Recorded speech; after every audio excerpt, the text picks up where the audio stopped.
Un asalto militar en alta mar, con fuerzas rusas presentes, pero sin disparar un solo tiro. Esto no es una película, es la nueva realidad. El 7 de enero del año 2026, fuerzas estadounidenses y británicas abordaron y capturaron un tanquero bajo bandera rusa en aguas internacionales. Mientras helicópteros descendían y soldados tomaban el control del navío, cerca de la escena había buques y un submarino rusos. Sin embargo, no hubo ningún enfrentamiento, ni siquiera un intento de intervención por parte de Moscú. Solo silencio y observación. La operación, realizada bajo el paraguas de la OTAN y con la plena presencia de los ojos rusos, desató un terremoto en el debate público dentro de Rusia. Muchos se preguntan, ¿cómo es posible que la defensa del pabellón nacional quede reducida a nada más que declaraciones diplomáticas? ¿Dónde quedó la legendaria respuesta contundente que tantas veces ha prometido el Kremlin?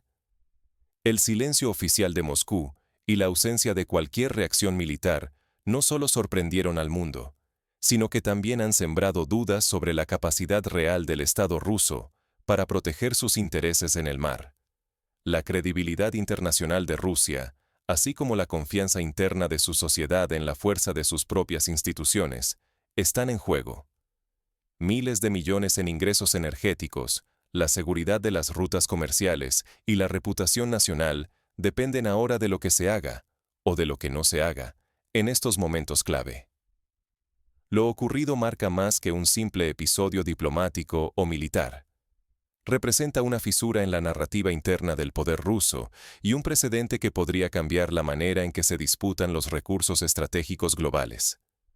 Analicemos el contexto detrás de este suceso y por qué marca un antes y un después en el enfrentamiento por el control de las rutas energéticas. Para comprender la magnitud de este incidente, primero debemos explorar cómo se ha transformado el escenario internacional y qué motiva a las potencias a arriesgarse tanto en alta mar.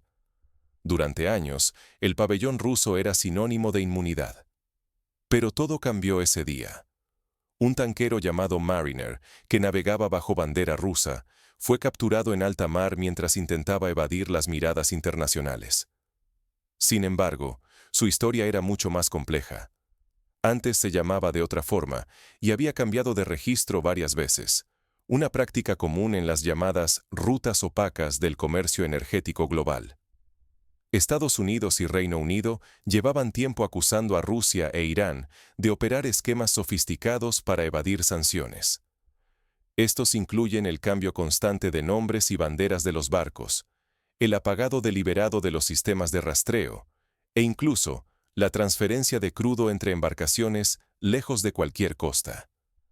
Así nació la leyenda de la tenebrosa flota ruso-iraní, que transporta miles de millones de dólares en petróleo, sorteando las restricciones con tácticas casi cinematográficas.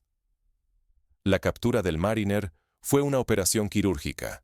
Comandos estadounidenses descendieron en helicóptero sobre el buque, mientras aviones de la OTAN vigilaban desde el cielo. Lo más sorprendente es que en la zona del asalto estaban presentes fuerzas navales rusas, incluida una submarino, pero no intervinieron. No hubo señales de enfrentamiento, ni siquiera un intento de protección visible del tanquero. Las reacciones oficiales no se hicieron esperar. Estados Unidos justificó la acción, alegando la persecución de esquemas ilegales de evasión de sanciones, insistiendo en que el Mariner participaba en operaciones que financian conflictos y ponen en riesgo la seguridad internacional. El Reino Unido respaldó la legalidad del operativo bajo derecho internacional y resaltó la cooperación militar con Washington. Moscú, por su parte, se limitó a una protesta diplomática, exigiendo el respeto a la tripulación y los procedimientos consulares, pero sin amenazas ni advertencias militares. Con esto, el modelo de evasión de sanciones, basado en cambios de bandera, y el supuesto escudo legal del pabellón ruso, ha quedado en entredicho. La seguridad de las rutas energéticas que dependen de estos métodos está ahora bajo amenaza directa, y la imagen de Rusia como garante de sus propios intereses estratégicos se resquebraja tanto fuera como dentro de sus fronteras. Pero el verdadero conflicto no es solo legal o marítimo. ¿Por qué Rusia eligió mirar hacia otro lado? ¿Qué implica esta pasividad para su imagen de potencia y para la confianza interna en la capacidad del Estado de proteger a sus ciudadanos y activos en el extranjero? Ahora, sumérgete conmigo en el debate encendido que este incidente ha provocado dentro de Rusia, donde la indignación y la duda sobre la fortaleza estatal alcanzan niveles nunca vistos. En las redes rusas, la pregunta fue brutal. ¿Dónde está la famosa subacuática? ¿Por qué solo hubo silencio cuando el tanquero fue abordado frente a los propios ojos de la Marina rusa? Bloggers como Yuri Baranchik amplificaron la indignación popular. Miles compartieron su mensaje. Otra vez solo declaraciones sin dientes. La legendaria subacuática era solo un mito digital. Para muchos, no fue simplemente un sondeo emocional, sino una acusación directa al sistema. ¿Realmente Rusia está lista para defender sus intereses cuando cuenta? Reuters confirmó la presencia de buques y submarinos rusos cerca de la operación. Pero no hubo ningún signo de interacción, ningún intento de disuasión. Las fuerzas estadounidenses y británicas actuaron con total libertad, mientras la flota rusa presenciaba en silencio. El mensaje fue claro. La bandera rusa ya no es garantía automática de protección. Desde Moscú, surgieron tres explicaciones principales. Primero, la incertidumbre legal. El tanquero tenía un historial de registros y cambios de bandera y fue incluido en el registro ruso justo antes de la operación. Segundo, el cálculo estratégico. Intervenir podría escalar a un enfrentamiento abierto con fuerzas de la OTAN, un riesgo que Moscú no estaba dispuesto a correr. Y tercero, limitaciones técnicas.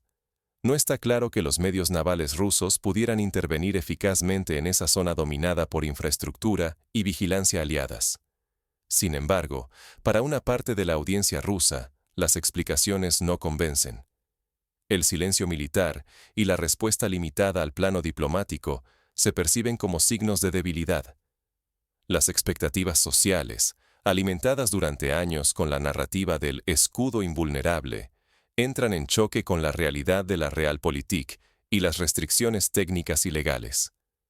Esto ha abierto una brecha entre el discurso oficial que habla de firmeza, las demandas de la sociedad por una defensa activa y la presión de analistas y redes que exigen claridad y resultados. Cada vez que el Estado ruso no respalda de manera visible su promesa de protección, la confianza ciudadana se erosiona, el mito del poder se resquebraja y la legitimidad de sus instituciones entra en zona de riesgo. ¿Estamos ante un simple incidente aislado, o es este el primer síntoma de una crisis mucho más profunda que pondrá a prueba la estructura de poder y la narrativa de Rusia ante el mundo y ante sus propios ciudadanos? En el próximo segmento, analizaremos si este caso marca un nuevo patrón de vulnerabilidad o si existen precedentes que anticipan un verdadero cambio en las reglas del juego global.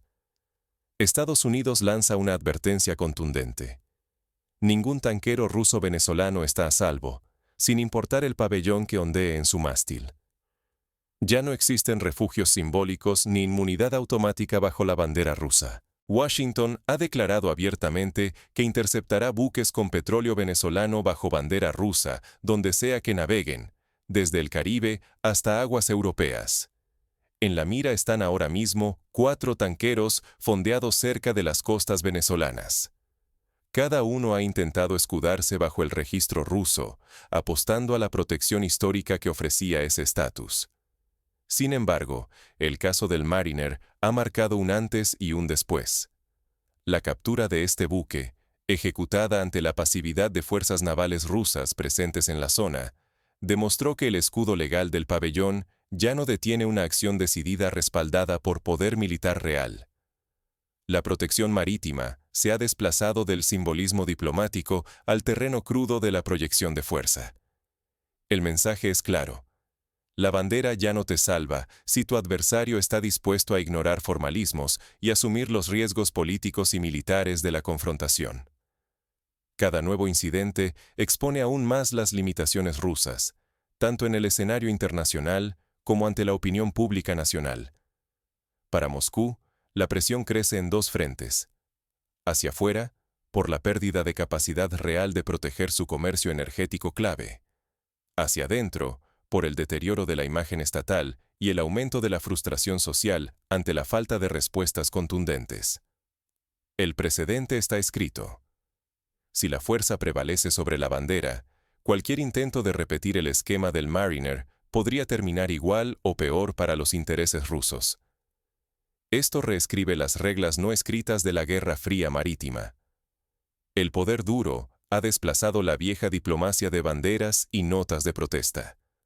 La continuidad de la logística energética rusa y su influencia internacional penden de un hilo. Cada captura, cada humillación pública, erosiona la credibilidad de Moscú, amenaza miles de millones en ingresos y siembra dudas en sus propios ciudadanos sobre la fortaleza del Estado. ¿Hasta dónde está dispuesta a llegar Rusia? ¿Queda margen para una respuesta asimétrica o la resignación diplomática es el único camino posible? La siguiente jugada de Moscú podría definir una década entera de relaciones internacionales.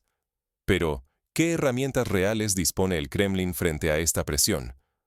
Ahora toca analizar los posibles movimientos y dilemas que enfrenta la cúpula rusa ante la crisis. ¿Responder con fuerza, doblar la apuesta diplomática o reinventar las rutas comerciales?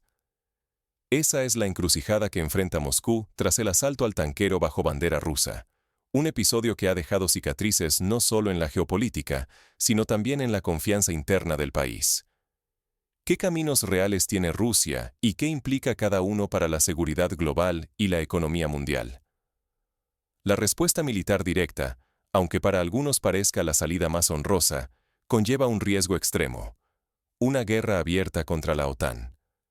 Un choque de este tipo no solo sería impredecible, sino potencialmente catastrófico para todos los actores involucrados.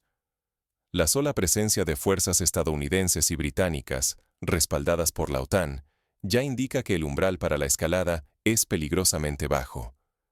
Si Moscú opta por la diplomacia convencional y limitaciones formales, como ya hizo con sus protestas y exigencias de trato digno a la tripulación, evita un enfrentamiento inmediato. Pero el precio es alto. No logra disuadir futuras acciones similares, y la imagen internacional e interna de Rusia queda dañada. Parte de la opinión pública ya ve estas respuestas como insuficientes, una señal de debilidad ante el mundo. Otra opción es incrementar la presencia naval en las rutas críticas o cerca de los puntos de conflicto. Esto podría disuadir parcialmente, mostrando capacidad de reacción. Sin embargo, desplegar más barcos y submarinos es costoso, requiere tiempo y recursos que no siempre están disponibles. Además, la amenaza de escalada sigue latente y no hay garantías de éxito. Quizá la alternativa más pragmática sea rediseñar toda la logística. Buscar nuevos puertos, cambiar banderas, crear empresas pantalla y estructuras más difíciles de rastrear para eludir sanciones y proteger los intereses energéticos. Pero la realidad es que, con Estados Unidos decidido a perseguir barcos independientemente del pabellón, la protección legal ya no es suficiente. El escudo del pabellón ruso ha perdido su efecto de inmunidad automática. No olvidemos el factor humano. La tripulación, en manos de fuerzas extranjeras, añade una presión adicional. Cada vida a bordo se convierte en argumento para intensificar las negociaciones, o al contrario, para contener cualquier respuesta militar. El bienestar de estos ciudadanos rusos es ahora un elemento central en la toma de decisiones. Además, lo que decida hacer Rusia será observado de cerca por otros actores bajo sanciones, como Irán, Corea del Norte o Venezuela. Ellos aprenderán de este precedente y adaptarán sus estrategias. El resultado de este pulso trasciende a Moscú y tendrá eco en otros rincones del mundo. La verdadera apuesta es esta: mostrar fuerza y arriesgarlo todo, o asumir pérdidas para preservar la estabilidad. La decisión marcará el futuro de la influencia rusa en el mercado global, y también la cohesión interna del país ante sus propios ciudadanos. Cada opción implica riesgos enormes y consecuencias difíciles de revertir. Llegamos así al desenlace. El incidente no solo redefine la narrativa del poder ruso, sino que envía un mensaje claro para los próximos meses. ¿Cómo responderán Moscú y sus rivales ante este nuevo equilibrio de fuerzas en el mar? El futuro inmediato dependerá de si Rusia consigue transformar esta crisis en oportunidad o si la presión interna y externa limita sus movimientos. Veamos cómo evoluciona la narrativa y qué señales envían los líderes en sus próximas decisiones. El juego ha cambiado. Ni el pabellón ni las palabras bastan. ¿Qué harías tú en lugar de Moscú? El incidente del tanquero demostró con crudeza que el silencio y la inacción ya no son opciones sostenibles para Rusia. Cuando fuerzas de Estados Unidos y Reino Unido abordaron un buque bajo bandera rusa ante la mirada de buques y submarinos rusos, no solo se violó un símbolo nacional, se rompió una ilusión de invulnerabilidad. La reacción, o mejor dicho, la falta de reacción militar rusa, envió una señal poderosa tanto al exterior como al interior del país. De cara al mundo, puso en duda la capacidad de Moscú para proteger sus rutas, sus ingresos energéticos y a sus propios ciudadanos más allá de sus fronteras. Pero el verdadero terremoto se sintió dentro de Rusia. Miles de ciudadanos, analistas y voces influyentes se preguntaron si la prudencia diplomática ya no es suficiente, o si la firmeza se ha convertido en una exigencia irrenunciable para sostener la credibilidad del Estado. Las preguntas proliferan. ¿Dónde estaba la famosa disuasión rusa? ¿Hasta dónde se puede confiar en la protección del pabellón? El riesgo ahora es doble. Cada episodio de pasividad erosiona no solo la reputación internacional, sino también la confianza interna en la narrativa de fortaleza. El Estado ruso se enfrenta al dilema de decidir cuándo la prudencia es cobardía y cuándo la firmeza es temeridad. La población observa, debate, juzga. ¿Es posible mantener el equilibrio entre evitar una escalada militar y evitar mostrar debilidad? ¿Cuánto tiempo puede sostenerse solo con notas diplomáticas y declaraciones oficiales? El silencio, antes visto como contención estratégica, empieza a percibirse como una amenaza para la propia seguridad y orgullo nacional. Hoy, el verdadero campo de batalla no está solo en el mar, sino en la mente de millones de rusos. Su confianza en el Estado, en la protección de sus intereses y en el futuro de la nación depende de cómo Moscú responda en la próxima crisis, porque el rumbo de las próximas contiendas marítimas y la legitimidad del liderazgo ruso se están jugando ahora, no solo en el tablero global, sino en el juicio cotidiano de su propia sociedad. En este nuevo escenario, la pregunta ya no es si habrá otra crisis, sino cómo elegirá Rusia responder. ¿Con más silencio o con una redefinición de sus límites y respuestas? Esa decisión marcará el pulso de los próximos años.